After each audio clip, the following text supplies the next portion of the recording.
Hey folks, I'm Chris and I'm your Commander Mechanic here with another tune-up. But before we dig in, I wanted to remind everybody that we're now officially affiliated with our Canadian retailer of choice, Harry Tarantula. If you want to help support the channel by picking up singles or sealed product, head on over and use the promo code CMDR Space Mechanic at checkout. Now let's see what's in the workshop today. Viewer Just a Box writes, "Hi Chris, wanted to start off by saying that I love your content. The goal of my Bruna deck is to get my commander out as fast as possible and swing for the win with commander damage and free auras. It's light on removal, but player removal is the best removal. I have some stacks pieces, but I'm not sure if they're a good idea. Appreciate your feedback." First, Just a Box, thanks for watching and submitting your list. Bruna, Light of Alabaster, not the gross Eldrazi mutated Bruna, is a 6-mana Azorius colored angel and a fantastic Voltron commander centered around auras.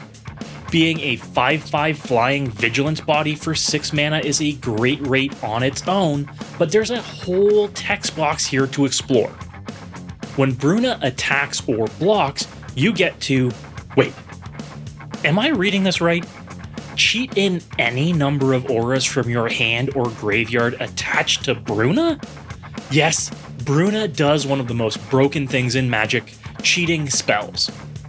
Don't pay for your auras when you can put them into play for free, even ones that didn't survive and are in your yard. Note that this effect doesn't target, so if Bruna has Shroud, we still get all those sweet, sweet auras. This makes our game plan clear. Protect Bruna at all costs. Your existing list is great. It's part Voltron, part Enchantress, with synergies tied to casting enchantments. Even if Bruna can't stay in play and gets removed, you have backup plans. Sigil of the Empty Throne quickly gets out of hand, giving you an angel whenever you cast an enchantment. This can very quickly make you an army, and is your late game plan when you find yourself having to recast Bruna for 8 or 10 mana. Sovereigns of Lost Alara is a great backup commander, letting you tutor out auras on attack. This can be a great way to later get auras into your graveyard to suit up Bruna. Speaking of tutors, you've got quite a few in here. Totem Guide Heartbeast and Idyllic Tutor, but I'd suggest finding room for Heliod's Pilgrim as well. Even if you discard the auras that you draw, Bruna can make use of them. I really like the quality of auras in your list, starting with ways to protect Bruna with Totem Armor. You've got Hyena Umbra, Drake Umbra, and Mammoth Umbra, ensuring even if there's a board wipe or targeted removal, Bruna can often bounce back. And naturally, you have Game Enders in here too. Eldrazi Conscription is the boogeyman of any Bruna deck, while Sage's Reverie is both a draw engine and a big boost to power. While coupled with Righteous Authority, it can make your commander big enough to one-shot. Your list is packing a lot of staples of these colors.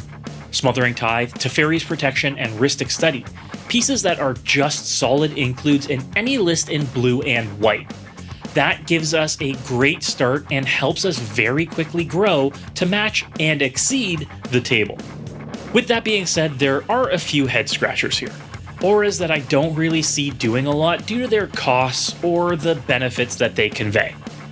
Iona's Blessing I can see as a defensive option, letting Bruna block an additional creature, but at 4 mana, if you aren't cheating it into play, it is really lackluster.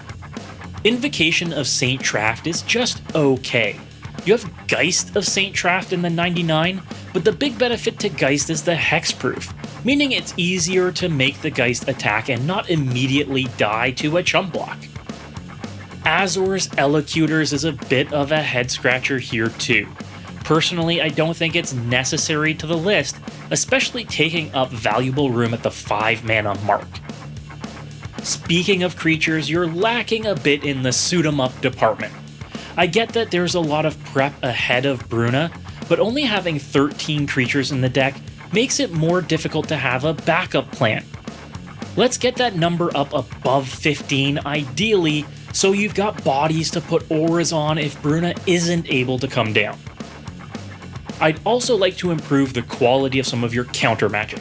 Dissolve, Mana Leak, and Miscalculation are fine, but with 2 of them being conditional on additional mana being spent, it means that when you need them to work to protect Bruna, they might not be up to the task. Let's work to cut down on some of the 5 drops in your list. The curve is a bit higher than it should be. I'd like to buff up your Pillow Fort and Stacks pieces a bit while increasing your creature count. Right off the bat, there are a few pieces from Commander Legends I'd add in. The first is Armored Skyhunter. This is another quote-unquote tutor engine for the deck, letting us dig for auras and put them directly into play. This can function a lot like Bruna in our list and help us cheat out our game enders. Being a 3/3 flyer on its own means that just from the first swing you're going to get value. The second is Timely Ward. Consider this your oh no button backup to a Teferi's protection. It can be cast with Flash if it targets Bruna to help stop an opponent's spell, and even its value floor lets us give our commander indestructible. I'd also love to see all that glitters in the list. Cheap, efficient, and in this deck, able to make creatures massive. It counts auras, enchantments, and artifacts like all of those sweet Smothering Tithe treasure tokens. For 2 mana, you can hard cast it or cheat this out for real value. Steel of the Godhead is another possible include, giving a creature that's both blue and white, like our commander, +2/+2 lifelink and unblockable on a single card. This means commander damage wins can be quicker and quicker. You won't have to have trample to get through a defensive line. Open the Armory is a tutor that I'd ensure we find room for. Recently reprinted, it's perfect for our deck since getting an aura in hand means it can be attached to Bruna for free on attack. Again, this is part of our untap with Bruna and win approach. For creatures, I'd like to see some Enchantress effects.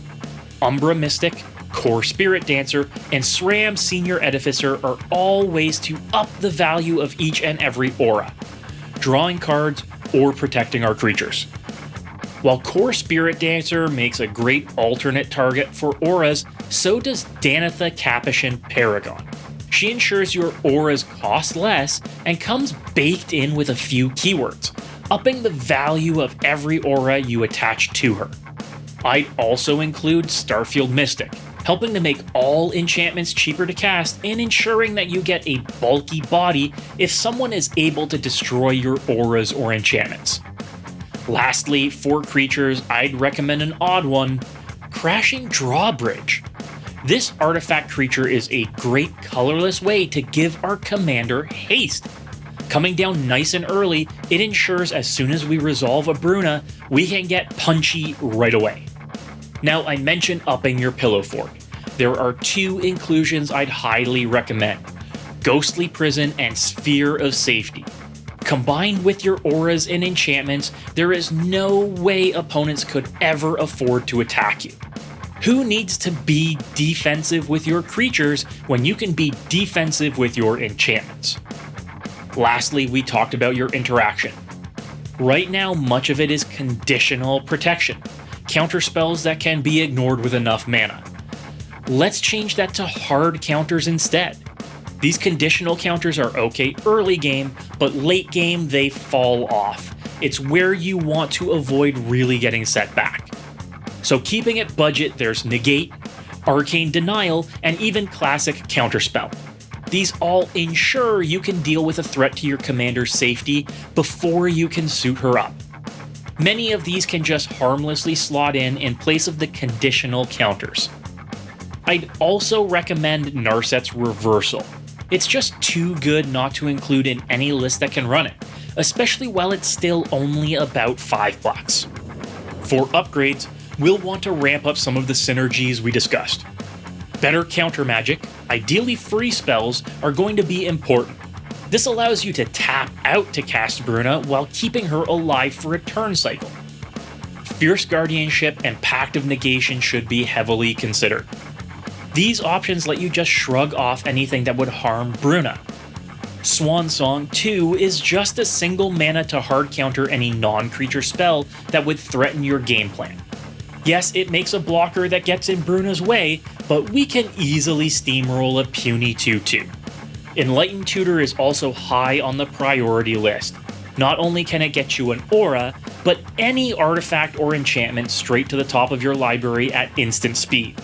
This can grab you a Smothering Tithe or an Eldrazi Conscription. It is the ideal tutor for your deck. And lastly, if we're adding some heat to the list, the ludicrously expensive Sarah's Sanctum would mean a lot of ramp in your deck, potentially allowing you to cast and recast Bruna again and again and again. But it is super expensive, so beware of sticker shock before you go and look it up. Let's take a look at how we've made some changes to the list. It's been updated with a few more go tall auras to help Bruna's power get to the win with commander damage level. We've also ensured that a good defense is the best offense by shutting down attackers with Pillow Fort goodness. Multiple instances that ensure you can attack with impunity as your foes struggle to pay their taxes. I've also upped the number of creatures, primarily at lower casting costs. These are utility creatures, but ones that get bigger and better as the game goes on, ensuring that even if you're using a Voltron strategy, you have multiple targets for your auras to enchant. Bruna is 6 mana, but if you lose her, it's a long road to 8 mana in a deck that can't ramp like others can. I fixed your interaction package to include hard counters like Negate to make sure you can protect Bruna when you need to, leaving no chance for opponents to skirt around your counters. I've also put in a goodie in Hall of Heliod's Generosity, a fantastic utility land that can let you re-buy your best enchantments if Bruna isn't available to reanimate them. It is a great backup plan, and since it's on a land, doesn't fight against other casting costs in your curve. I hope you like some of the tweaks we've made to the deck, Just a Box. Please ensure to let us all know in the comments how you've managed to change your list. And everyone else, let us know what you would add to the deck to continue to improve it. But as always, until next time folks, good luck and have fun. And a special thanks to our patrons, without whom this content wouldn't be possible. A special shout out to our Lodestone Golems, Ben Frame, Sterling Langford, and Will Briggs, and our Metalwork Colossi, Austin Charlotte, Charles Olson, JD, Matthew Chandler, and Ben Shackelford. Thank you, all of you. You make this possible.